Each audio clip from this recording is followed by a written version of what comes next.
Hi, everyone. Welcome to another edition of Psychology from My Kitchen. I'm Mrs. Sarah Ryan, and today in AP Psych, we are going to start exploring some of the individual types of mental illnesses that are discussed in abnormal psychology. Today's topic is on the category of anxiety disorders. It's important to note that all persons experience anxiety. We are in stressful types of situations that trigger our sympathetic nervous systems that are going to do things like make our pupils dilate, increase our heart rate and our breathing, increase blood flow that makes us feel hot, and so we start sweating. Our muscles are going to tense, our digestive system will slow down, and our bladder is going to relax. However, one of the things about the human body and the sympathetic nervous system is that it's supposed to recognize when danger has passed, that this type of fight, flight, or flee mechanism that we have in our body is designed to protect us, and that once the danger is over, everything should be going back to normal into a state of homeostasis.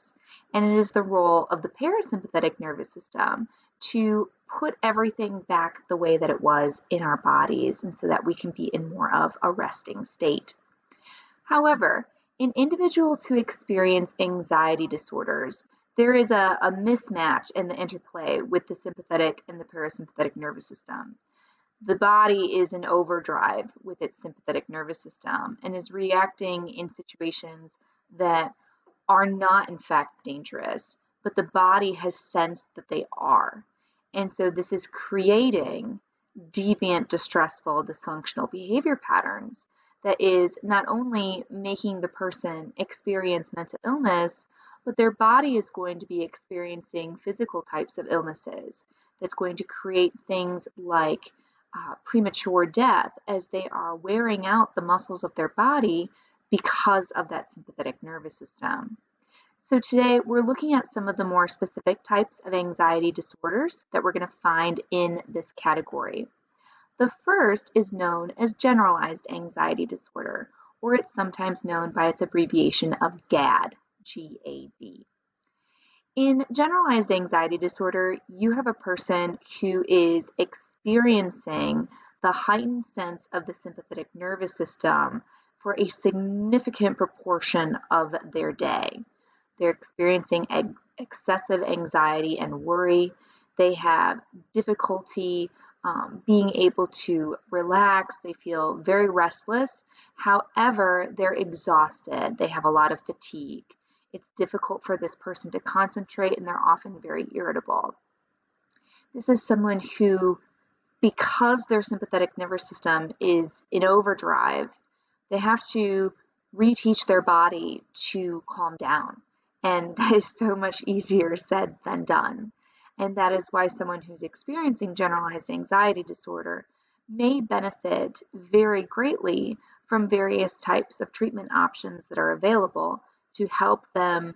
When I say relax, it's more about retraining the body to recognize actual actual threats as threats, and that other elements of their lives are not threats, and that their bodies should not react as such.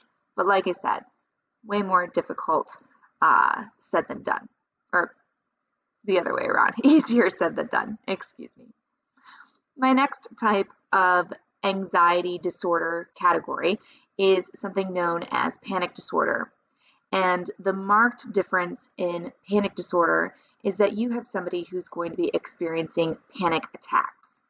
Now, it's worth noting that in many types of anxiety disorders, you're going to see overlap, and a panic attack could occur in a variety of anxiety disorders.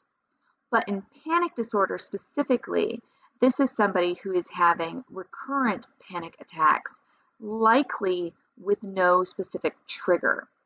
So in panic disorder, a person is going to experience a panic attack in which their body is going to be very abruptly surged with an intense sense of fear and discomfort. This often may last for several minutes. Many people who are older may believe that they're actually experiencing a heart attack because the symptoms are actually very similar to that of a panic attack. However, panic attacks can happen in young children as well who would not be experiencing cardiovascular distress. Many people describe the sensation they feel as though they are dying, that there's this overwhelming sense that I am dying. I don't know why, but I am dying. There is difficulty breathing. Many people experience a sort of heaviness on their chest, as though they're unable to catch their breath. There's going to be heart palpitations. They're going to be sweating and trembling. They might have feelings of choking, and then it will pass and it will subside over those few minutes that person is experiencing it. In panic disorder, many people are experiencing these panic attacks without any sort of trigger whatsoever. So they're just going about their day, experiencing their life, and then boom, all of a sudden they're getting these overwhelming feelings. That, of course, is going to be very, very distressful for someone. And so again, utilizing different kinds of treatments in order to help those who experience panic disorder is going to be very important. One of the most common mental illnesses in the United States are going to be phobias. Now, a phobia is an irrational fear of a specific object or situation, and there are all kinds of things that a person might have a phobia towards.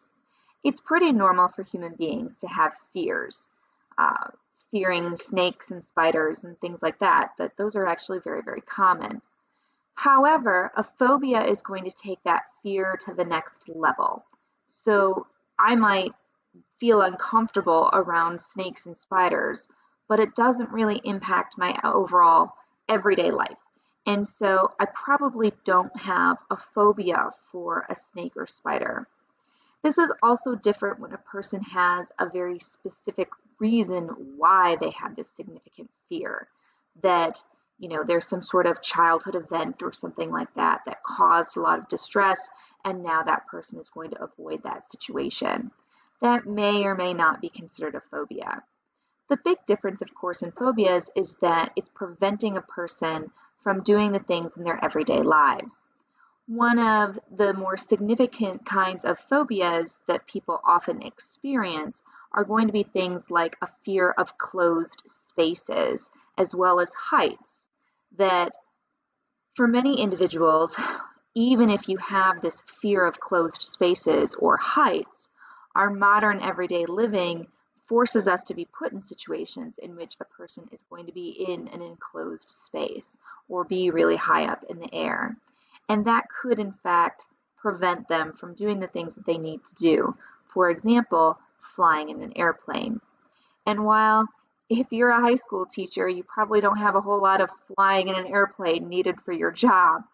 But if you land this dream job or something like that is going to require you to do an awful lot of travel, and yet you have this intense, irrational fear of flying, that might be something that is worth getting treatment for. And that's exactly what happens with individuals who have those kinds of phobias.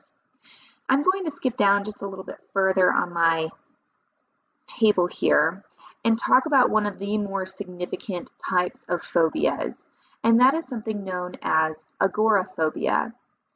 Agoraphobia's technical translation is fear of the marketplace. However, we typically notice agoraphobia as somebody who is fearful of leaving their home.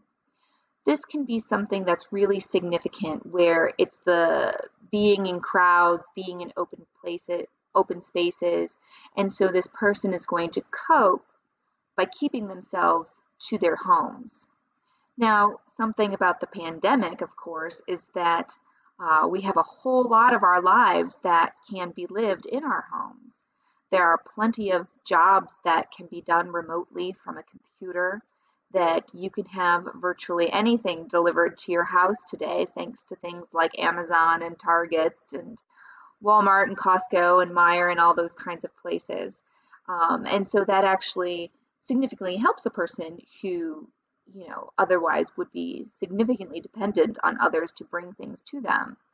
However, we recognize that human beings are social creatures, and even though in a pandemic where it's been important to stay away from each other in order to stop the spread of disease, human beings want to be together, and it's important to have those kinds of relationships.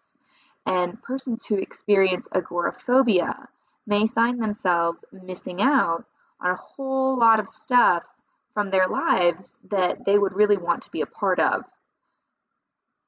Now, social anxiety disorder can go hand in hand with select mutism, but is not always going to happen. Social anxiety disorder is a disorder that is marked by an extreme shyness, where this person is incredibly anxious in social kinds of situations. I just mentioned that human beings are social creatures. It's pretty typical for us to engage with one another. But in social anxiety disorder, this person is overwhelmed by fear and anxiety by being around other people. And it's often not something that has been triggered by something, like they had this really horrible, embarrassed situation in which, everybody made fun of them or something like that. But it's the fear that something like that could happen, that there is intense scrutiny by others, or the fear of making a mistake in front of other people. And so in social anxiety disorder, again, you might have somebody who has retreated to their home, not wanting to engage with others, or only engaging with people who are in their immediate social circle because of fear of being in front of others. It's almost like an intense form of stage fright, where being in front of other people and speaking just is incredibly overwhelming.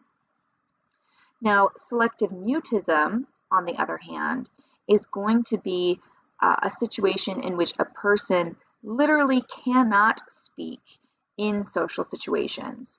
So this isn't just like standing up in front of other people and speaking.